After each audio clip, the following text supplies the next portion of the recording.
Hi mga katitas! So ngayon, magluluto ako ng chop suey. So yan, fast forward, inadobo ko muna yung chicken and sinunod ko na yung mga sayote, carrots, and iba pang matigas na gulay sa chop suey.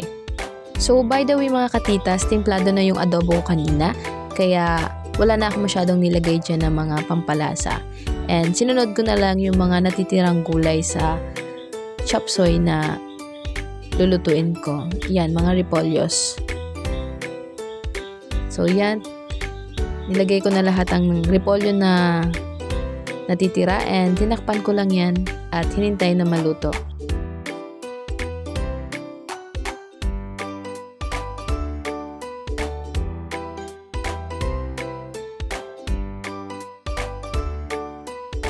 So yan na mga katitas, luto na, kaya kain na!